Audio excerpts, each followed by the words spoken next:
Львівський муніципальний мистецький центр. Привіт всім! Це капець як круто, що ви сьогодні з нами прийшли до нас на презентацію нашого другого видання журналу Soлomiya. Сьогодні ми коротко розповімо вам про те, взагалі, як створився журнал, що ми в нього вкладали, хто взагалі ці всі люди на екрані, хто всі ці люди тут. Тому ви можете очікувати таку презентацію приблизно на хвилин 40, можливо 1 годину, після чого ми посидимо, будемо також в просторі з радістю з вами познайомимося, поговоримо, відповімо на будь-які ваші питання. Окей. Відповімо на будь-які питання. Мене звати Андрій. Разом сьогодні зі мною редактори Івана Козаченко, Всеволод Казарін. Також на екрані, ось тут ви можете побачити Sebastian Well. Sebastian, say hi to everyone. Дуже приємно. Вони до нас приєдналися з Берліну. Наша сьогоднішня презентація буде двомовна, українська, англійська. Не буде перекладу, вибачте, ми трошечки ліниві. І також з нами сьогодні на зв'язку Пітер, наш арт-директор, який разом з Анна Ленпроф із команди колектив Скролен розробляли нам арт-дирекцію і відповідали за друк. Peter, I'm going to pass the microphone to you for some welcoming words. In case you would like to say something, please feel free to. Okay, so I hope this works now. Can you hear me? Yes, 1 second. I'm gonna also record tonight's session for so people will be able to join us to watch it later in recording. So 3, 2, 1. Recording in progress. There you go. Now we can start. There we go. Okay. So I think you already introduced me. So my name is Peter, and hello from Berlin, from me, and Sebastian is also in Berlin. Actually, I wanted to come to Lviv today, but all the trains and the buses were booked out, so I couldn't make it, which is a pity because I wanted to meet you in person. But anyway, as we worked out the problems here, at least I can be on the screen, which is basically how we do the magazine all the time. So the situation is like always, sadly, but true. Okay. All right. Thank you very much for your great words, and I'm happy to switch to Ukrainian. Спочатку на українську перейду. Я передаю слово Всеволоду, який трошки розповість більше про те, як створювався журнал, і буду показувати екран. One second. Okay.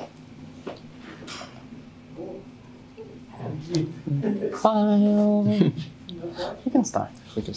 Окей, дякую, Андрій, дякую всім, хто тут зібрався. І я спочатку хочу трошки розповісти про взагалі свій бекграунд фотографії, як так сталося, що ми з Себастьяном почали цей журнал. Щось шумить? Це там. До війни я навчався на фотографа в Київському університеті культури, у Поплавського. Дуже погана освіта, але це все призвело до такого самопошуку і спроб якось щось почати. І до війни мене така сфера, яка мене найбільш цікавила, це була фешн-фотографія. Я не працював ніколи в цьому професійно, це було чисто таке як хобі. Ми там організовували з якимись друзями, подругами, намагались зробити якісь такі фешн-зйомки. І це все продовжувалося прямо до 24 числа, 22 числа в мене була остання зйомка. І коли почалась війна, я відклав камеру надалеко, тому що в мене не було ні акредитації, тобто це все було дуже складно, не можна було фотографувати. І взагалі було якось трошки не до цього. Але десь в квітні, коли вже Київська область була деокупована, тоді знову з'явилася ця жага до того, що треба взяти камеру, треба якось через неї порефлексувати на те, що відбувається, пореагувати на те, що відбувається, тому що це все ж таки такий дуже... Я думаю, що якщо є фотографи, мене зрозуміють, що камера, вона ніби створює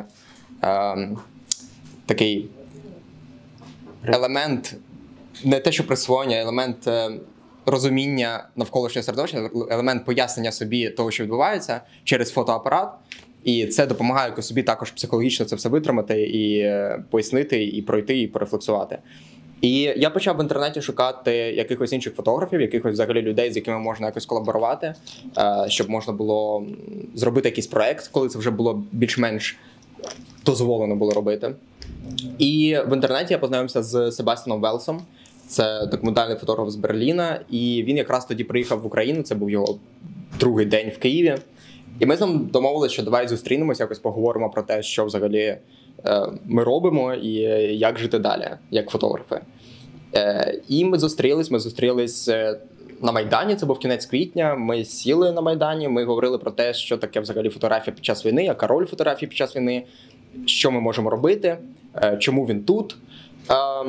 І Себастьян про це трошки далі розповість. Але почалося з того, що ми вирішили взяти камери і фотографувати молодих людей. І ось одну з фотографій ви бачите зараз на екрані. Яка мета цього проєкту було більше створити такий емпатичний зв'язок і показати українців ось з такої перспективи, з перспективи молодих людей, які нічим не відрізняються від людей в тому ж самому Берліні, які вимушені якось продовжувати жити, продовжувати своє повсякденне життя, не дивлячись на все те, що відбувається. І цей проект спочатку не задумувався як журнал. Ми хотіли зробити такі постери, які б ми безкоштовно розкидували по західноєвропейським країнам, якраз з ціллю ось цього створення емпатичного зв'язку. Але під час роботи над цим в інстаграмі, в стрічці інстаграму, я побачив текст Андрія Ушицького, з яким я був знайомий ще до цього. І він написав текст «The boy who hopefully lived», в якому він описав свій досвід переживання війни, свій досвід, свої рефлексії на цю тему. І ми якось подумали з Себастьяном, що було б дуже круто поєднати ці два медіуми, поєднати фотографію і фотосерію з текстом Андрія. І я йому написав, я запросив його до нас в команду. І там з'явилася вже ідея щось більш наближене до журналу. Спочатку це була ідея створити якісь такі газети, а потім ми вирішили, що все ж таки давай створимо журнал, давай знайдемо ще якісь артистів, давай знайдемо ще якісь українців, молодого покоління, які зможуть якось донести якісь свої голоси до західноєвропейської аудиторії, а саме для західноєвропейської аудиторії ми в першу чергу спочатку думали робити журнал. І одним із перших таких художників це був Микола Рідний. Це одна з його робіт з серії «Слів і пляни». Я думаю, що я можу так передати вам журнал, якщо хочете подивитись перше видання. Там можна побачити його серію, всі інші роботи. Наступна робота – це також Микола Рідного. Це він робив такі плакати, постери з позначками ультраправих організацій ще до початку війни, і він на них наклеював жуйк, як такий символ протесту. І для нас він створив цю роботу з російським військовим символом. І другий такий художник – це Саша Курмас. Це його робота, одна з серії, яка на момент випуску журналу була ще без назви. Я не знаю, до речі, в неї зараз є назва чи... Наче ні. Серія без назви, яку він робив на резиденції «Робоча кімната» в Івано-Франківську в перші місяці війни. І він також створив для нас обкладинку. Там далі можна подивитися ще оці постери. Так, це ще постери. Ось, так. І він створив для нас обкладинку, і це все взагалі, як ми законектилися, це відбулося через Академію мистецтв в Берліні. Вони погодились нас фінансувати, тобто вони погодились виділити там кошти на те, щоб ми покрили друк. І умовою цього виділення коштів було те, щоб ми залучили двох їхніх стипендіантів, це Саша Курмаза і Микола Рідного, власне, і створили з ними цей журнал. І з цією обкладинкою цікава історія, тому що коли ми її виклали в Інстаграм, то Інстаграм нас заблокував. Тобто він не заблокував повністю аккаунт, але він заблокував нам можливість робити промоцію, робити рекламу в Інстаграмі. І побачивши це, я пам'ятаю, що Андрій сказав, що значить, це все. Це означає, що ми рухаємось в правильному напрямі, бо у Інстаграма була ця тенденція блокувати sensitive content, який став нашою повсякденністю. І я б хотів ще сказати пару слів про назву Soлomiya, чому ми вирішили назвати це саме так. Тому що сам Себастьян походить з агентства Оскройц, це агентство документальної фотографії в Берліні, і історія цього агентства вона йде з Східної Німеччини. В Східній Німеччині був такий журнал, як Сибіла Magazine, і цей журнал, його так ще назвали східно-німецьким Вогом. І оскільки в Східній Німеччині, в такій соціалістичній країні, не було комерції, не було комерційної моди, там в цьому журналі він був абсолютно позбавлений цього, тобто був позбавлений цього аспекту.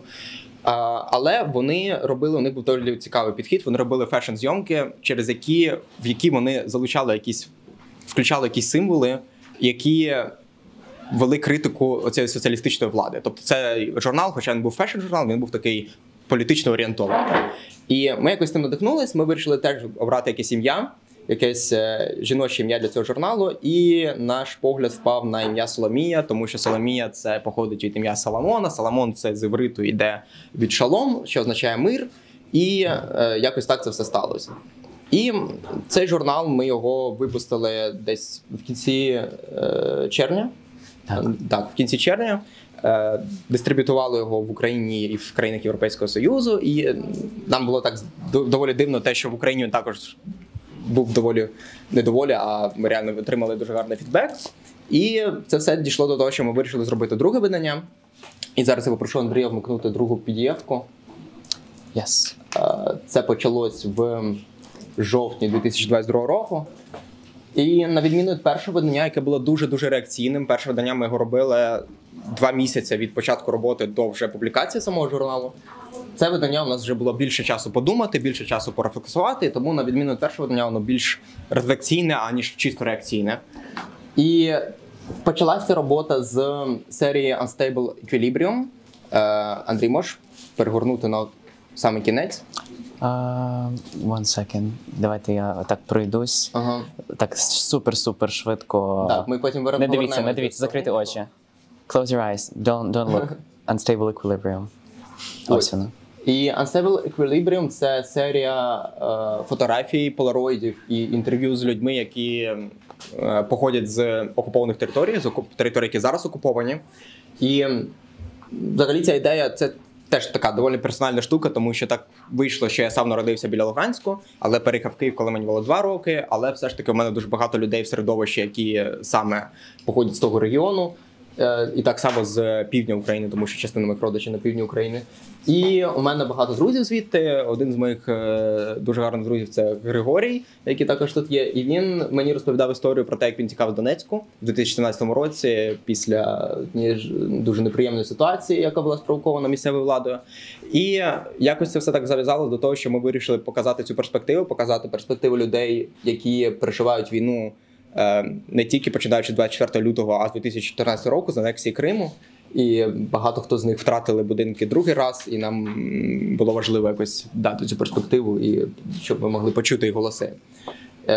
І я зараз передам слово комусь, хто розповість про обкладинку більше. Я думаю, I think we can pass the word to Sebastian to first of all talk about the sorry, I'm just gonna head to the very first still. Sebastian, if you could just quickly, first of all, tell about your background of coming to Ukraine. Why did you come to Ukraine when working on the first issue of Solomiya? Because Savila just shared his perspective on all of that. And then how, since we kind of went through the first issue, could you please also explain how did the second issue started to develop? We cannot hear you. That's you're muted. You're muted. Great. That's why now you can probably hear me. So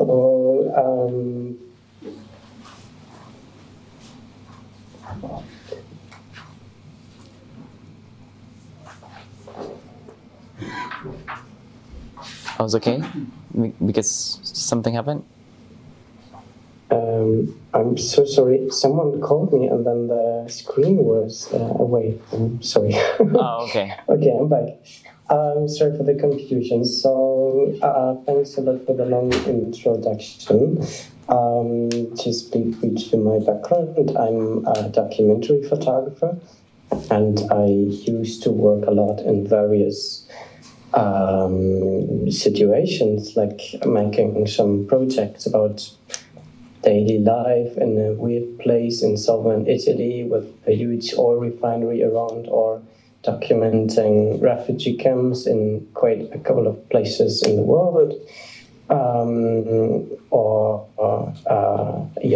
documenting the Olympic Games or something. And so I'm used to travel, and I'm used to go to places that somehow interest me a lot. And well, obviously, when the full-scale invasion started, it was in Belgium. And I studied there. I studied photography at an art academy, and everything was all right. Like, the sun was shining, the cafes were full, and it was spring, and everything was cool. But I felt quite bad, actually, because, I come from Berlin. That's what I didn't say. And Berlin is, like, historically, and also, like, many of my friends are very much connected to Eastern Europe, and also to what happened in Ukraine. So I felt very close to the events that were happening in early 2022. And at the same time, I was far away in Belgium, which is really like some sort of a Western European country, where I didn't really feel like some sort of resonance ground for this fear I felt when it comes to the invasion. And so at some point I thought, like, in Belgium kind of really keep focusing on, like, making up some nice artistic concepts and take some cool pictures. But I wanted to go to Ukraine. And so at some point in the end of April, I did.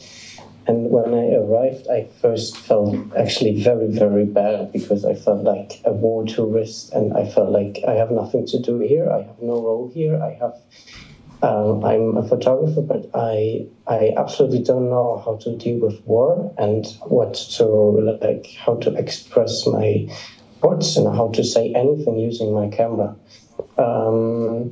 So after a few weeks, I was actually already about to go back, and then luckily met Sovolot, and we had a very good discussion, as you mentioned, on the Maidan. And then on the very next day, we decided to go out and start taking pictures together. And yeah, that's basically the story he already told you. But that was for me also a very, very important and valuable experience. Also the fact of working in a team as a collaboration, because usually as a photographer I was used to work completely alone, and now with this wonderful magazine is becoming some sort of a bigger and bigger team, and that's incredibly nice. To be part of something rather than just like do everything on yourself. So that's the start, and then the second magazine was started actually in late October 2022 when I came back to Kiev, and Sovolot and I started to think about what should we actually do and what should we. Sorry, my screen was lost again because someone called me again. I'm sorry for that. We can hear you well. And then we started to, I think Sovolot told you already about the series with the Polaroids and everything. So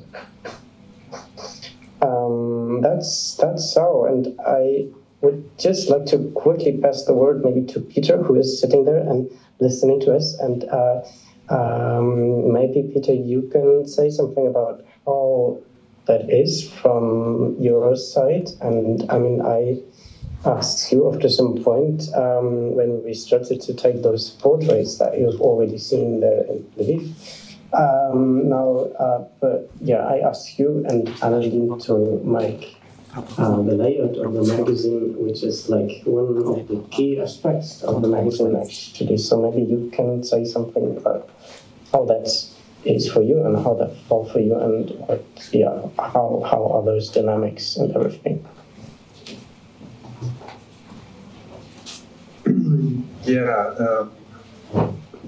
I remember very well when you called me, and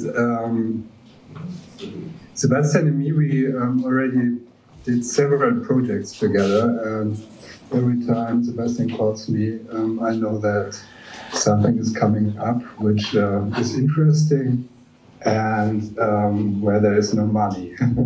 And so when Sebastian called me, he said, he said basically, okay, I'm in Kiev, and I met a photographer, which is Severin, of course, and we are discussing to make a magazine. Of course, that sounded very, very interesting to us. At that stage, I mean, Sebastian already talked about how he felt in that situation, and for us here in Berlin, it was also a big question: how can you do something in this situation? And obviously, making a magazine for us makes a little bit more sense than looking for used power banks in your kitchen drawer. And Sebastian and Simula, they quickly came up with the first set of photos. And at that stage, they were really, really unsure whether this is the right thing to do. And I remember that we really more than one time we had to convince them to continue this work, because we thought that this is something very valuable. At that point, we didn't know what actually would be the end result of all this, but in the end, I think it turned out quite nicely.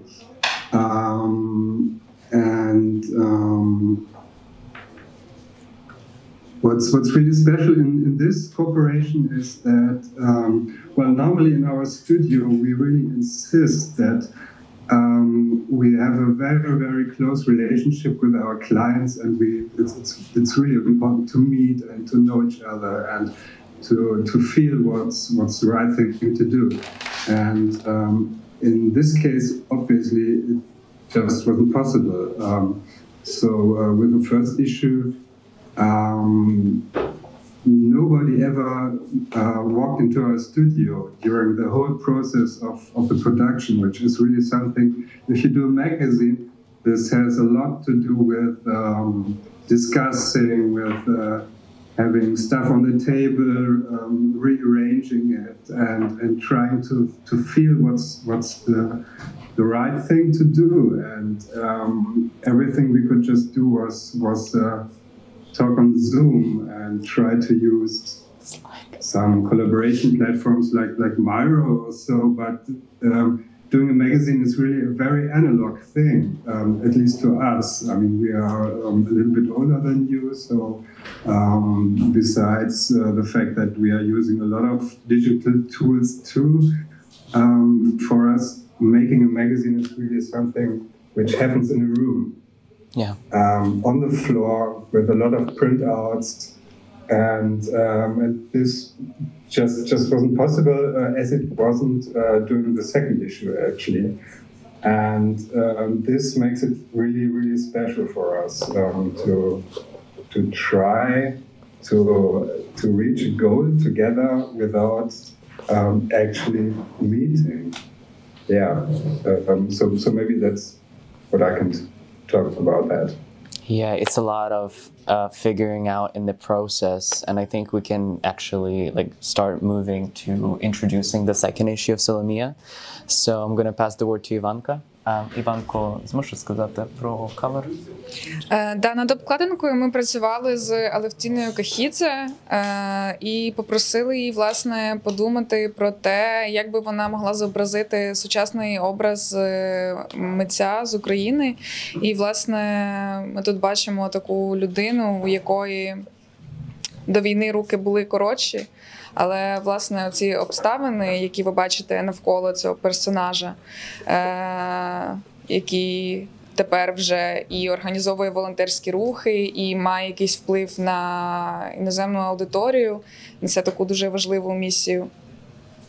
І вона, власне, це тут зобразила. І далі там ще є кілька її робіт всередині. Вона працює з темою, з різними темами. В принципі, досить саркастично, іронічно завжди точно висловлюється з приводу різних суперечливих ситуацій, зокрема в світі мистецтва і західного сприйняття ситуації в Україні. Sebastian. You're muted. So sorry. Once again, so these photographs you see now are made by Daniel, who is a photographer that's actually based in Kiev, but most of the time he is actually traveling around, and since the beginning of the war, we're working as a photographer, as a photojournalist using a black and white camera. Usually he is accompanying some Western journalists, working as a fixer or as a translator, but he has his camera always with him and then takes pictures whenever it seems like important to him. And I think the work is very important that he does. And I mean, the images somewhat speaks for themselves and can just give some very emotional insight or emotional perspective on what it might be to live actually on the front line, which I guess most of us have never experienced, gladly. These first photographs is what we call in the magazine like a minute of silence. Also that like explains itself, but that's the story of the next photographs. Thank you. So sorry. Далі текст «Росіяни вкрали мою гарячу воду» або «Останній день року». Це текст, який я написав після того, як переїхав з свого родинного будинку в Колівінг, в Київ. І це такі великі апартаменти в центрі Києва, де ми живемо там 10 людей, трошки навіть інколи більше. І це такий був сюрреалістичний досвід, тому що це все припало ще і на початок обстрілів інфраструктури Росією, на початок блекаутів. Тобто це був листопад, грудень. І в якийсь момент у нас зламався бойлер за цих всіх атак, тому що у нас вимикалась вода, потім знову з'являлась. І взагалі цей всей досвід, він такий дуже сюрреалістичний, дуже дуальний, дуже амбівалентний в життя під час війни в центрі міста з купою молодих людей, які продовжують жити звичайним життям. І тут мені хотілося написати текст такий особистий, який для мене особисто є трошки продовженням мого першого тексту в першому виданні, але якщо перший текст він такий наповнений рефлексіями, то тут я ці рефлексії вирізав повністю і намагався просто на прикладі одного дня описати цю повсякденність, описати ті події, з якими я особисто зустрівся. І власне це все. Тобто такий текст, який показує сюрреалістичність того, що навколо нас зараз відбувається. Про це поговоримо згодом. Далі... Something's happening? Далі що? Ага. Далі серія фотографій Олексія Березовського «War Knocked on My Door Again». Цю серію він розпочав над нею роботу ще з 2014 року. Він сам з Луганської області і, власне, він знімав свої кадри там дому, дідуся і бабусі, якоїсь такої безтурботної реальності. Але в нас тут представлені фотографії, зроблені вже після повномасштабного вторгнення, які цю серію продовжують. І, власне, це також якісь такі спроби, наче вловити оці мирні моменти, якісь безтурботні, тут, де молодь скакає, купається в річці, але вони тепер вже змішані із кадрами руйнувань. Отак. І так він, власне, їх і бачить, і показує цю свою дійсність з цими чудовими знімками свого життя. Так. Це як ніби, знаєте, як пам'ять працює і так само життя в тому абсурді, в якому ми зараз живемо. тому що дійсно реальність дуже важка, але оці спогади, такі моменти ностальгії, які дуже часто люди мають, коли думають про своє дитинство, це так само якось поєднується з тим, що відбувається зараз, і, ну, типу, залишає таке відчуття, типу, ну, чогось такого назавжди недосяжного, на жаль. Ну так, ці от такі знімки його побуту, він наче знаходиться, ці кадри, які йому нагадують про його дім, якесь таке більш загальне його розуміння, тобто як безпечного простору. Чи на межі фантазії і спогадів, щось таке ностальгічне. Так. Далі у нас we have Sebastian text. Sebastian, could you please explain, elaborate? Yes. I was not muted, sorry. I hope you have no bad sounds. But the text that I've written, and which is like probably the longest text I've ever written, revolves around the topic of heroes. And even though I have never really, maybe go back to the first page, Andre. So even though I have never really thought too much about the topic of heroes and heroism and the heroic, I think there is something very personal to me in this topic. For example, when I was taking pictures of the Olympic Games. So Olympic Games is really a spectacle of heroes, like the winners, those who get the medals, they are the people that you chant to, they are the heroes. So what I did at the Olympics was actually always avoiding to photograph them. But what I try to do is photographing, like trying to deconstruct this hierarchization of attention. So I wasn't caring for the status of a certain person, whether the person was important or not, but I was like taking pictures of anything that seemed to be somehow interesting for me on the during the Olympic Games. This sort of not caring for some sort of hero dynamics is something that probably comes from the place where I've grown up, which is Germany, and Germany is what historians would say a very post-heroic country. Which means as much as like honor and glory do not really like have a big role in the society or no big values, but instead people care more for their personal wealth and individual wealth and money, basically. Just look at Angela Merkel, for example, who was ruling Germany for 16 years, so like the major part of my life actually. She was someone really being afraid of like making some speeches with pathos and so on. So that's like just to introduce this term of post-heroic society, because first it sounds very weird. Of course, heroes somehow exist everywhere, but maybe not as many.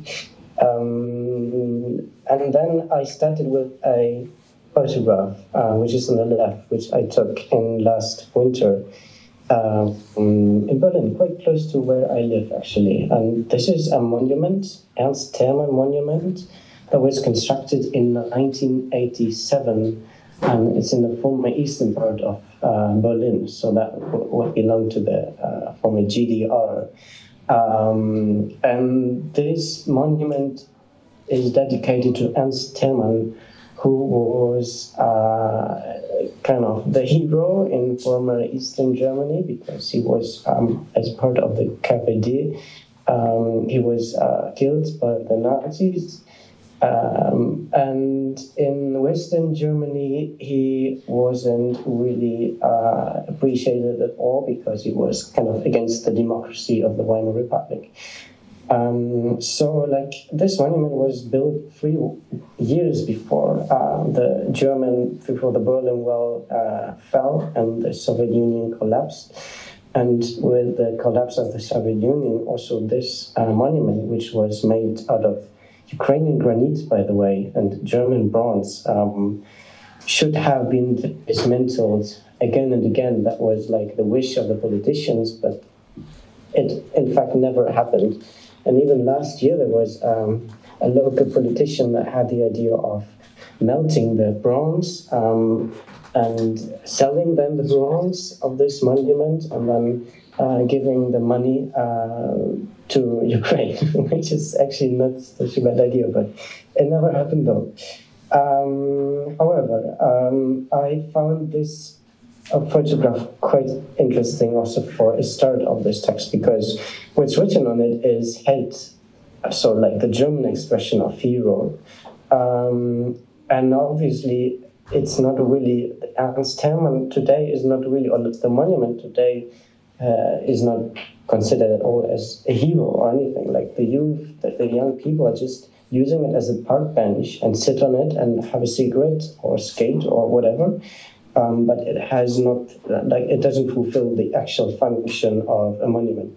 So I like this ambiguity of this, like, big graffiti called Held, so hero, written or sprayed on this monument, and then, like, nothing happens. So yeah, and then I was constantly traveling to Ukraine and seeing many exhibitions and many artworks, and was really, really inspired, because what did exist in the Ukrainian art discourse and contemporary art discourse was a sense for the heroic, which is what I never really perceived, or like consciously perceived in German art discourses. So now you maybe can go to the next pages, Andrei. For example, this photograph of Yuri Rupin is like super famous. You might have seen it already. 1977, Kharkiv Yanka.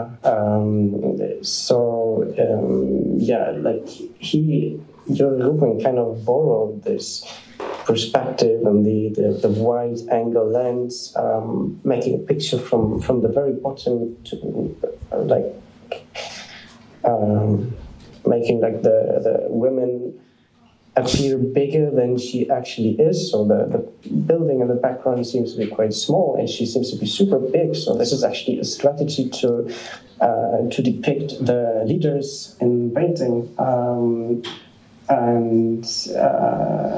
But he is actually not photographing anyone important politically wise, but just normal, ordinary women on the streets who are smoking a cigarette.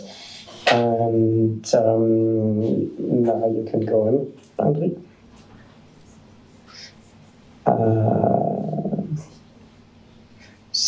This is a photo series, also super famous, by Sergei Melnichenko, made in 2012. Schwarzenegger made all. I mean, Schwarzenegger is kind of the hero, and it was super interesting to analyze that rebuilding, somehow breaking in post-Soviet Ukraine, and inspiring these young people in Mykolaiv, was it? Yeah. So just a few examples, and I think I'm not going to tell all of them because you can just read the text. So keep going, Andrei. And once more, maybe this one, like, to finish up. This is Katja Buchatska's Springtime, wonderful painting, and you can see Bayraktar. A lemur appeared in the Kiev Zoo, and that's super interesting because I had to immediately think about this painting when I read a German historian's sentence that the drone is, what means rollator in English? I don't know. So like what old grannies use in order to walk, this kind of thing is a rollator. I don't know what it means in English, but you guys might know. I'm going to translate in Ukrainian, like ходулі. Yeah. That's super. So this historian said that drones are this of a post-heroic society. And then Katja Buchatska, I guess without knowing this German historian, drew basically this drone Bayraktar as a lemur. And I found this connection very, very interesting. And welcome. You are warmly welcome to read this text, and I'm very happy to hear your thoughts about it. Yeah. Thanks, Sebastian. Перейдемо далі. Далі у нас фотографії робіт. Це не можна назвати роботами, а це більше як звітність, яку робили троє друзів із команди «Лівий берег». Ви, можливо, могли чути про них. Тобто це троє друзів, які зібралися на початку війни. Вони раніше працювали в сферах там арту, мистецтва, там дизайн, архітектура. І коли почалася війна, вони займалися тим, що відбудовували дахи зруйнованих будинків на деокупованих територіях, які постраждали від російської агресії. В чому взагалі такий головний сенс цієї ініціативи? В тому, що окрім того, що відбувається відбудова дахів, до цього процесу залучається локальна комуна. Тобто вони, коли приїжджають і починають працювати, вони намагаються максимально залучати людей з тих чи інших містечок і сіл для того, щоб так само проводити якісь такі... Це такий як елемент бондингу, елемент знаходження зв'язків і так само показу того, що ви не одні, ми про вас пам'ятаємо і ми будемо намагатися вам допомагати наскільки можемо. Люди на фотографіях, які ви бачите, це, якщо ви побачите людину на фотографії, то це ті люди, які живуть в цих будинках.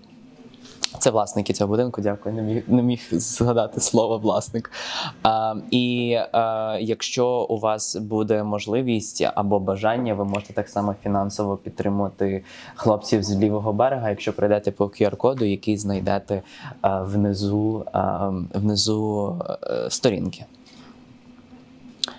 Andrei, may I just say something? Yes.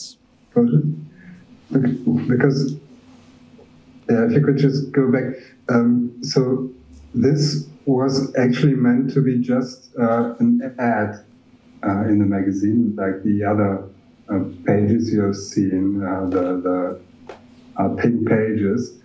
And actually, Andrei, I'm sorry, I didn't know what you were explaining because my Ukrainian is not sophisticated. I didn't mention that part. Go ahead. They actually didn't want to have a photo in their ad. And when we saw the first picture of the roofs, we instantly thought that this is super, super interesting, and we asked for as many roofs as possible. And luckily, they sent us some pictures.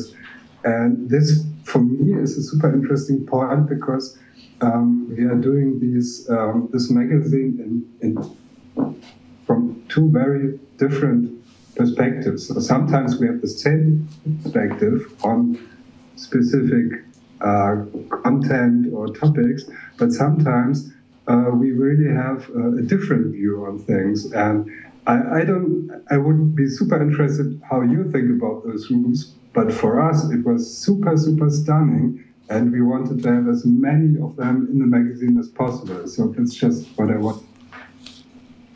Thank you very much. Now we have TagFlix's page. Sebastian, would you like to add something? Or... Okay. So like one of the main goals of this magazine is actually to bring some Ukrainian voices to the Western world.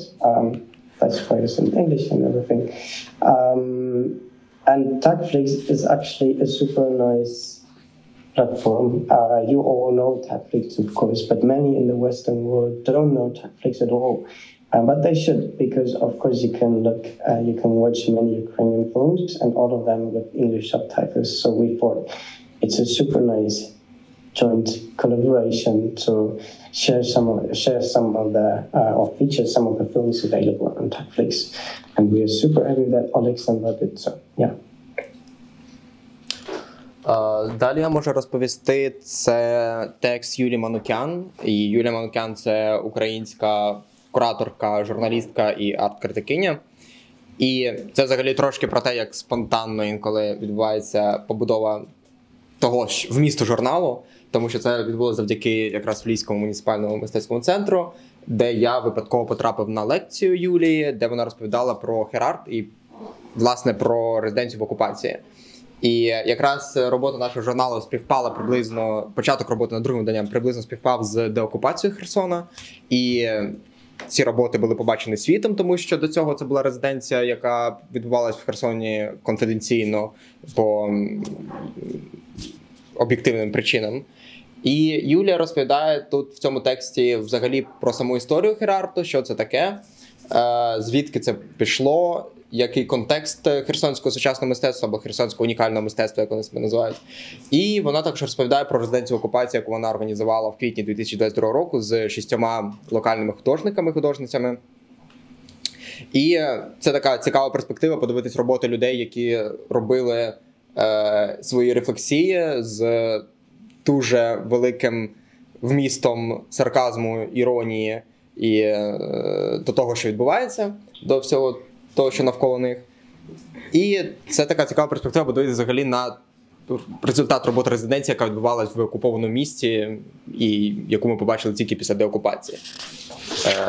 Тому дуже раджу. І після цього там Андрій перевернув. Це текст з такою цікавою назвою Digs Through the Ages. І цей текст написав Макс. І Макс – це один з коліверів, з яким ми разом живемо, і Макс ще й тут. І це гуморний текст, який, я думаю, не треба перекладати назву, але в цьому тексті Макс проводить паралель між такими вульгарними написами та вульгарними графіті, які були знайдені в місті Помпеї, і між тим, що він побачив на фасаді нашого будинку. І таким чином він через таку лінію говорить про постійність і незмінність людської природи, про постійність людських імпульсів, людських тенденцій і про те, що ми, в принципі, такі ж самі, які були. Так. От.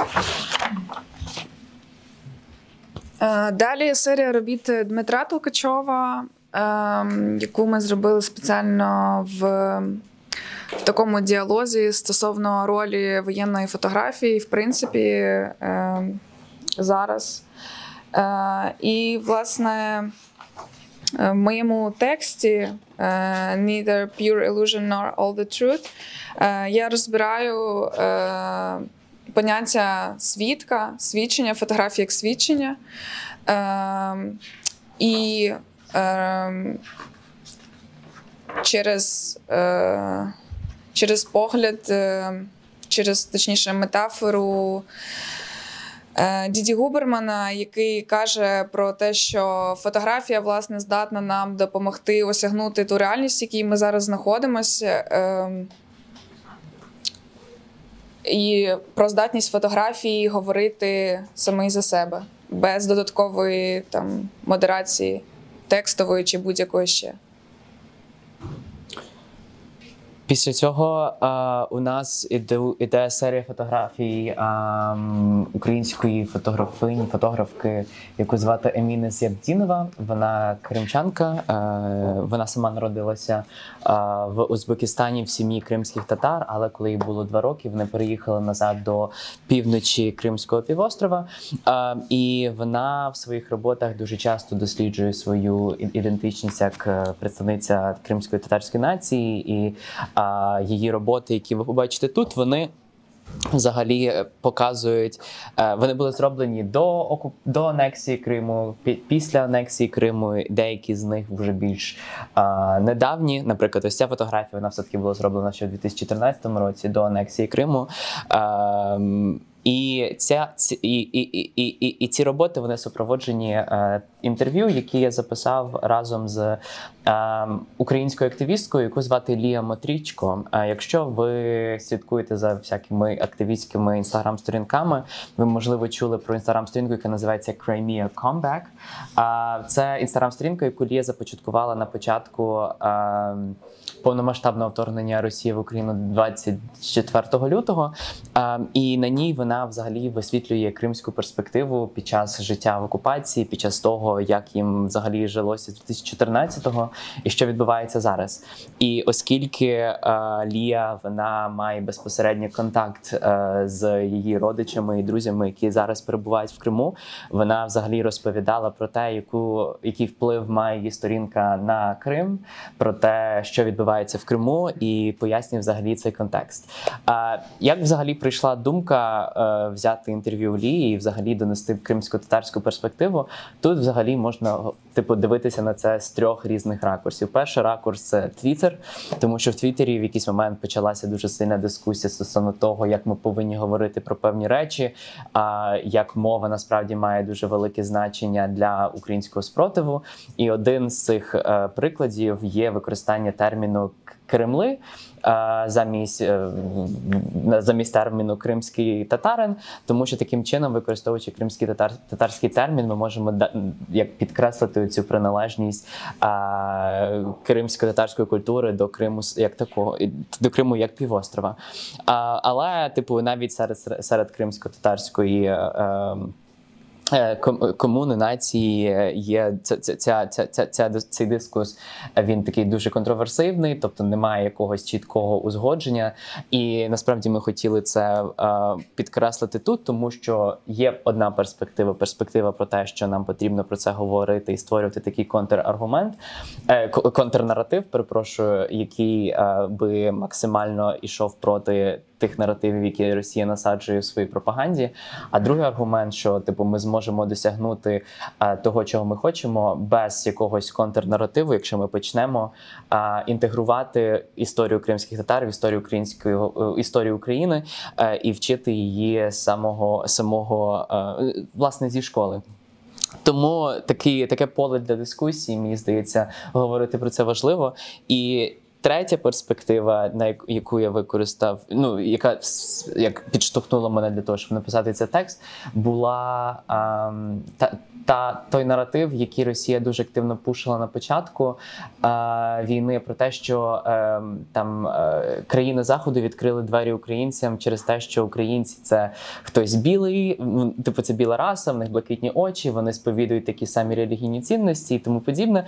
І абсолютно стирала той факт, що Україна і український соціум, він насправді дуже мультиетнічний, мультикультурний, і наша культура, вона піддавалася дуже великому впливу тим культурам, які живуть тут. Наприклад, там єврейська культура, коріосарами, кримські татари і так далі.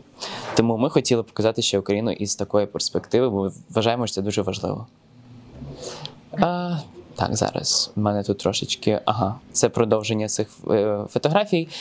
Хочу сказати, що зверніть особливу увагу на підписи, які знаходяться коло фотографій, тому що Еміне, вона трошки розповіла більше, і деякі підписи дуже потужні. Тому це така персональна рекомендація від мене. Далі текст Дмитра Чепурного. Він робить такий невеличкий екскурс своєю книжковою полицею юнацьких часів в Луганську. І, власне, говорить про те, що ці руйнації, які принесла війна, змушують нас деконструювати цю романтизовану реальність, в якій навіть персональний вибір книжок піддавався впливу колонізаторської політики. Клас. Я можу трошки ще додати про цю останню серію цього журналу Unstable Equilibrium з точки зору, з перспективи фотографа і таких рішень стилістичних і функціональних, які ми вирішили взяти. І тут, якщо Андрій пролисне трошки далі, є фотографія блокноту, і це взагалі з чого все почалось у нас в нашій колаборації з Себастьяном, що в мене є такий блокнот, в який я записував, власне, всі інтерв'ю, які ми проводили з людьми, які виклали з окупованих територій. І як в цьому процесі також спонтанно народилася ідея робити фотографії саме на полароїд, щоб це все можна було так стилістично об'єднати в такий блокнот фотографа, записник фотографа. І це, власне, причина, чому можна побачити таке дизайнерське рішення цієї серії. Це я просто забув сказати на початку, тому трошки додав. І там у нас Саша Насиленко. Зараз. Так. Ну і остання робота, яку ми включили в журнал, це робота Саші Насиленко, фотографа з Одеської області, з Білгород-Дністровська, якщо я не помиляюся. І всі ми знаємо про те, що відбувалося під час посівної влітку і весною, коли Росія спеціально спалювала наші поля і тероризувала весь світ холодом. І ця робота була зроблена саме в той момент, коли це все відбувалося. Тобто це зібране зерно, яке зберігалося у Київській області. І це, знаєте, по-перше, тут можна інтерпретувати дуже по-різному. Можна інтерпретувати про зв'язок людини з землею, про те, що про взагалі суб'єктивність землі, про те, що там ми завжди думаємо про людей, але ми дуже рідко думаємо про те, що це все як це все переживає природа, і це як таке певне золото, яке застряло, яке не може вийти, але якого настільки хоче весь світ. Може, у вас якісь будуть інші інтерпретації? Страшенно будемо раді чути, що ви думаєте про це. Але це така одна фотографія, яку ми вирішили додати. І у нас є ще Алевтін. Зараз в мене щось дуже виснить. Про Алевтіну Кахідзе, Sebastian. Sebastian, would you like to add something about Alevtina? Maybe tell the story about the postcard. Muted.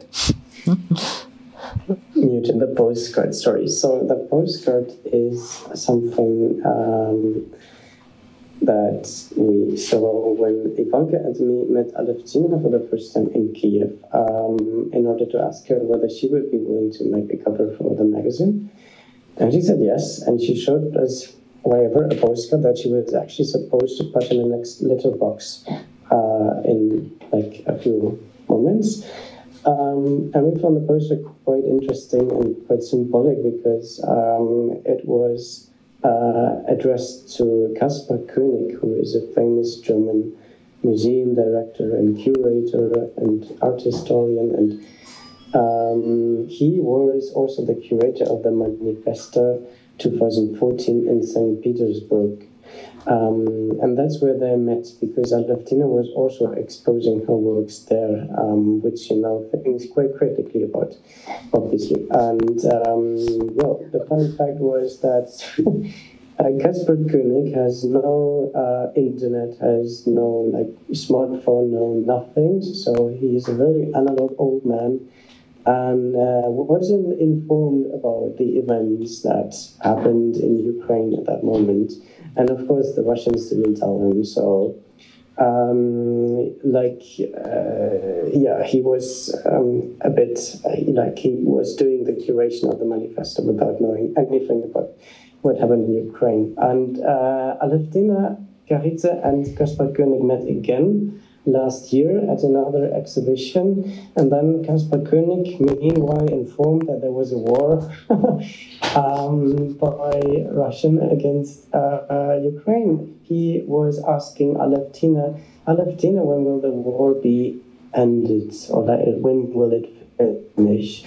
And Alevtina said, okay, Caspar, I will send you a postcard, which is a nice service, and the war is still ongoing, sadly, but however, Alevtina already wanted to let him know that it indeed is still going on, so that's why she sent a postcard, and at some point we might probably share the postcard on our Instagram, that you guys can also have a look.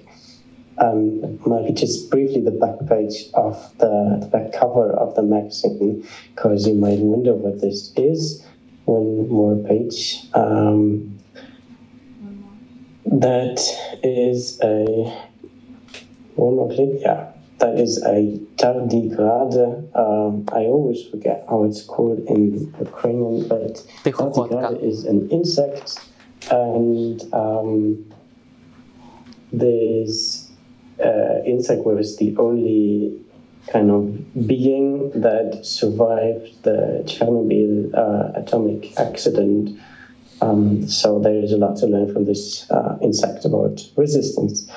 I was wondering, maybe Peter, do you want to say something about the cover making process? Or not? Just giving the option.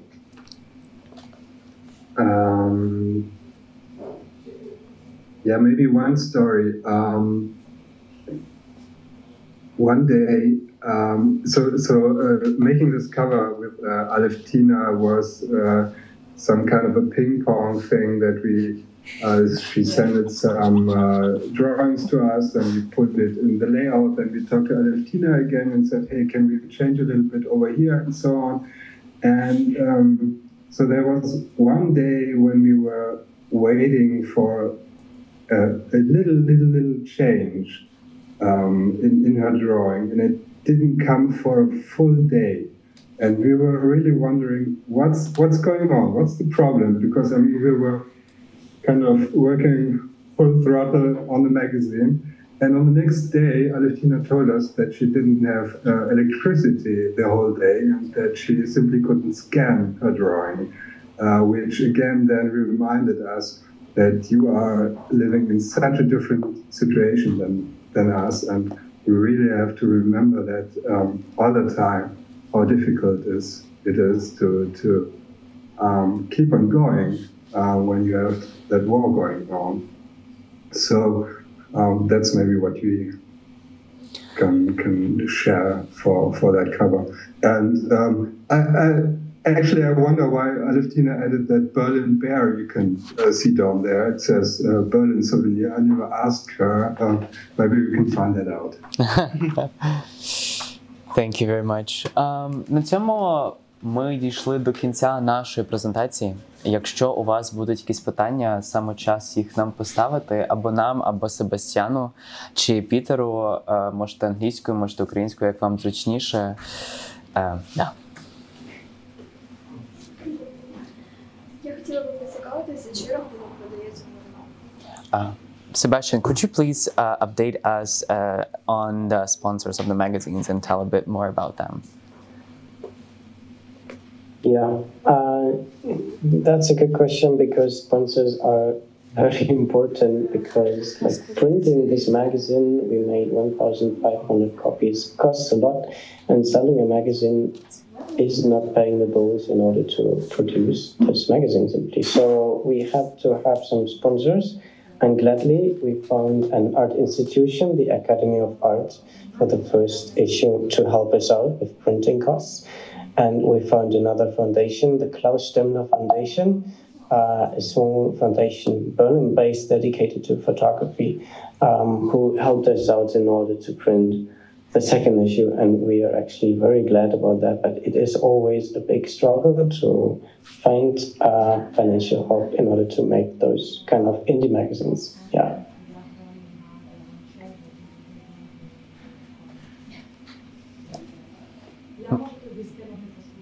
Ага, це не питання, можливо, у когось ще буде.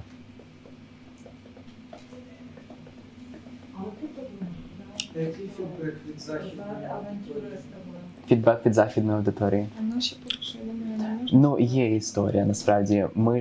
Ми почали робити взагалі, це вже наша третя презентація журналу Soлomiya. Перша була в Берліні, друга була минулого вівторка в Києві і сьогодні тут, у Львівському муніципальному мистецькому центрі. То насправді, коли зараз дуже багато митців, вони тікають від війни в західні країни, і дуже часто, коли галерея робить якусь виставку не німецьких митців, там, скажімо, виставка угорських митців чи виставка там митців з Чехії, то в основному на цю виставку приходить аудиторія там або чехи, або угорці, така дуже конкретна вибірка, дуже конкретні люди з конкретних країн. І ми отримали такий фідбек від галереї, в якій робили минулого разу виставку, що через те, що Україна настільки на слуху, нарешті довелося створити такий міжкультурний як мікс, коли люди приходили на виставку і німці, і чехи, і угорці, і безпосередньо українці, для того, щоб побачити і поговорити, і якось донести українську перспективу західним читачам і західній аудиторії. І дуже приємні були так само так приємні і серце роздираючі фідбек від українців, які прийшли до нас на виставку у Берліні. Вони сказали, що їм дуже це вони можуть відчувати зв'язок з домом, і ми вважаємо, що це дуже цінно. Дякую за питання. Чи можу запитати, як ви обирали учасників і авторів? Чи це так, чи у вас було спочатку про кого ви хотіли сказати, кого обирали, чи можливо за період того, коли ви робили журнал, або просто мені здається, під час війни, я швиденько скажу, а потім. Під час війни дуже багато, знаєте, подій відбувається одна за одним. Ми спочатку можемо планувати щось одне, а потім відбувається деокупація Херсона, і ми розуміємо, що про це потрібно говорити. Я додав би, що під час роботи над першим виданням це взагалі було просто, тому що тоді про нас ніхто не знав, у нас не було ніяких реквестів від контриб'юторів, що давайте ми щось запропонуємо. Нам треба було самим щось вирішувати, і по факту під час першого видання це було завдяки співпраці з Академією мистецтв. І вийшло так, що Саша Курмас, Микола Рідний були стипендіантами у них, і таким чином ми їх включили в журнал. А під час другого видання це, знову ж таки, такий дуже інтуїтивний процес, коли, як Андрій сказав, що ось відбувається якась історична подія, на цю історичну подію є якась рефлексія, ми її побачили і ми її залучаємо в журнал. Або коли у нас є якийсь наратив, який вже оформлюється, теж доволі інтуїтивно, наприклад, як в цьому виданні тут дуже багато історій і дуже багато контриб'юторів, це люди з окупованих територій, ми вже таким чином продовжуємо цей наратив так далі будувати, доповнюючись роботами, які якось його посилюють. З мого боку, то це, мабуть, середовище.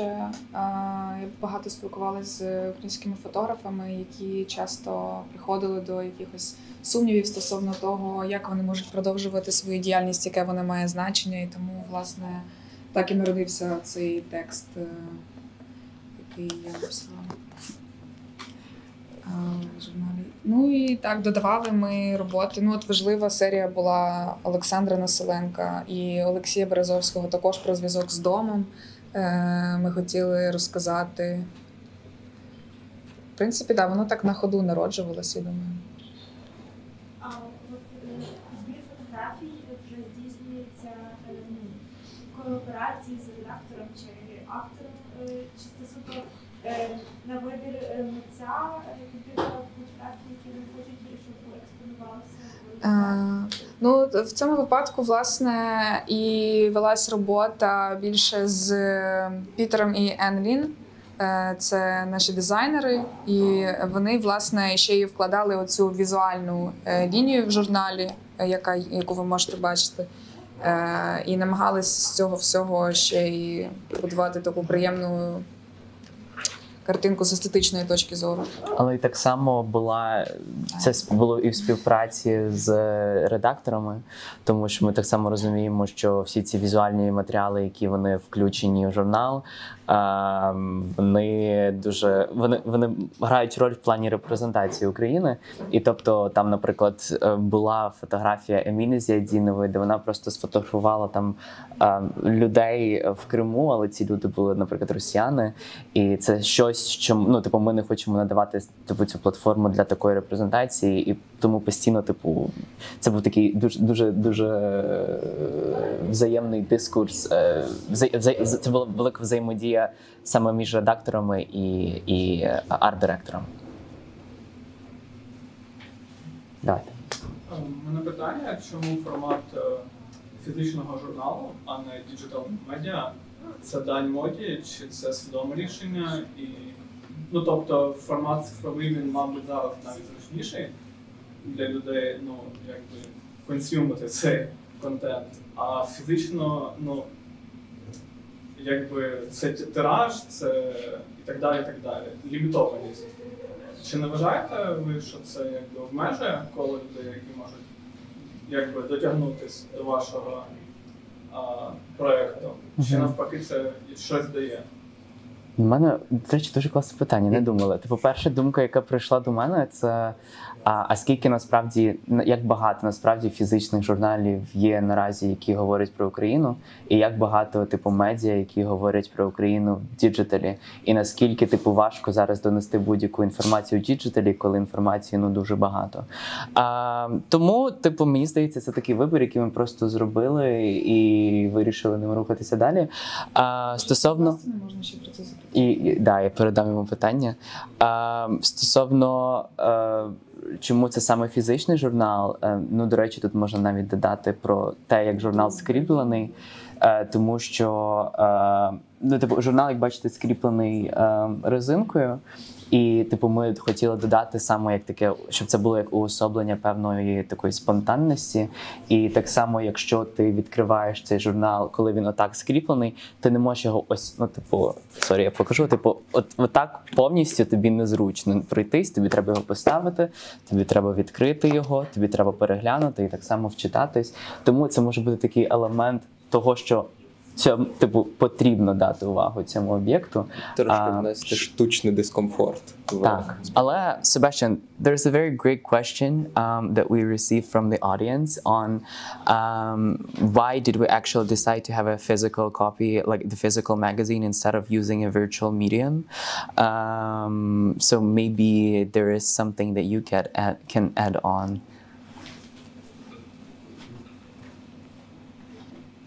Make sure you are unmuted though. I think this is also a question to Peter, like to every one of us, and it's actually hard to answer for me, because at some point it always felt very like, of course we make a printed magazine, but I actually don't even know why. Maybe because like the great thing about a printed magazine is that you at some point have this point of it's finished, it's published, it's there, it's out in the world, and but I'm not prepared for this question. I will definitely think about it further, and yeah. I can answer it very, very easily. Thank you. I am designing websites for 25 years now, and I'm doing printed stuff. And the main difference is that printed stuff stays, at least if you don't throw it away. And for me, when we discussed making the first issue, for me it was totally clear that this will kind of, how can I put it, that this is really a documentation of a certain point in history, and no matter what we do and no matter what turns out, it is super important to do it. Yeah. And this is something you can just do with print, because you can keep it or you can throw it away, but it's really there, and it doesn't go away like a floppy disk which is broken. Yeah, that's true. Дякую за питання. Дякую за відповідь. Так, що я думала, що так, здається, ви працюєте з митцями, які застосовують фотографії, як свій спосіб розповіді, і чи це було спеціально, і ви вже кажете, що це саме фотографи, чи просто так історії підходили, і чому, наприклад, вони застосовували малюють? Ну, тут в статті про хер-арт є художники, які використовують живопис. Ну, але оскільки журнал починався з фотографій, власне. Тобто я можу просто сказати, що перший журнал, якщо ви там подивитесь, доволі велику частину цього журналу займають саме фотографії мої Себастьяна. І якось так все почалось саме з фотографій, все почалось з того, що фотографія була таким основним медіум цього журналу, цього видання. І під час роботи над другим виданням ми, звісно, вирішили, що ми не будемо вже ставити свої особисті фотографії, ми дамо платформу для інших митців, ми дамо платформу для інших фотографів, але все ж таки вирішили залишити це таким основною фішкою, основним медіумом цього. І надалі, наприклад, наступні випуски так само можете? У нас насправді немає як такого обмеження, щоб це була тільки фотографія. Тому, типу, відповідаючи на ваше питання, ні, у нас не було типу фотографії тільки. Можливо, воно просто так вийшло. Да, слухай. Мені дуже цікаво почути від вас, які загалом існували виклики і труднощі на шляху створення цього журналу, оскільки я розумію, що ви залучили дуже багато людей, які займаються різною діяльністю, які взагалі знаходяться дуже територіально в різних локаціях. І це насправді дуже, напевно, велика робота і дуже круто, що ви це зробили насправді. І мені насправді цікаво, які виклики. Давайте Себастьяну. Може скажу про distribution? Я пропоную передати Себастьяну спочатку, а потім можемо відповісти. Question to you guys. Another amazing question that we received. What were the main challenges that you guys have faced when working on the magazine as editors and art directors?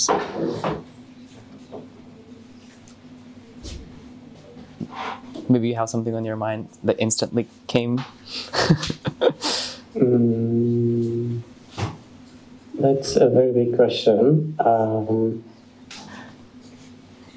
I don't know what the main challenge is, or like nothing that comes up as like the main challenge to me in the moment.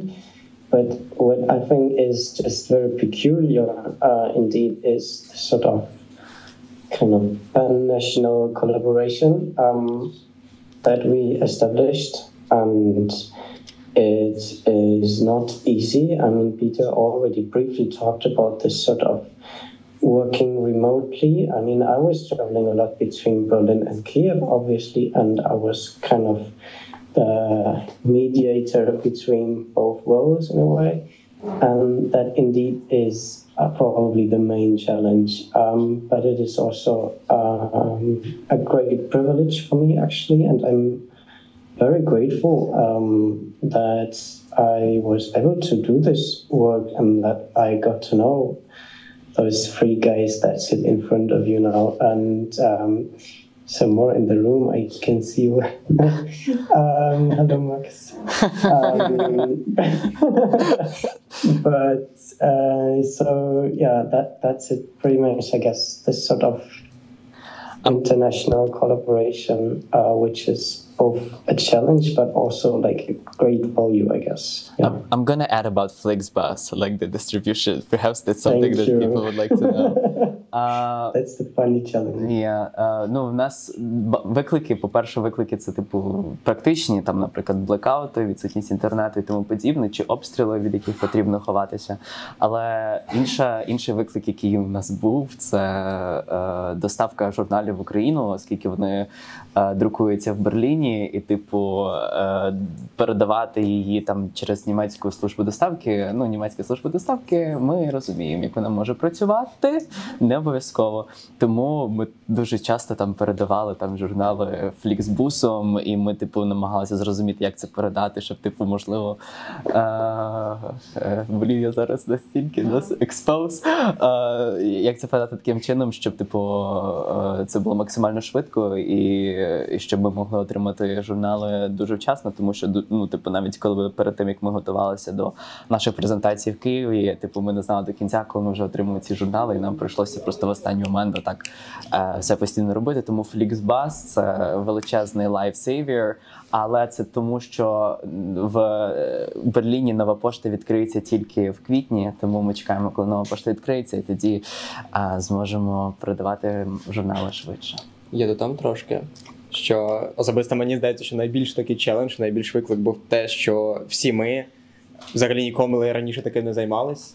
І, типу, наприклад, особисто моя історія в тому, що мене це занесло чисто так стихійно, коли почалась війна, проти моєї волі. Мені це подобається, але це було не мій вольовий акт почати цим займатися. І тому реально був такий великий виклик, це взагалі розуміти, як це все працює, вчитись,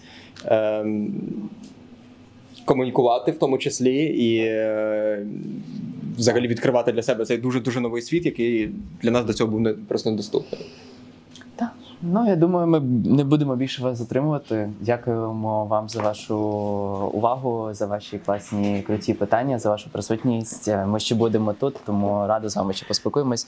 Thank you guys from Dosa for you.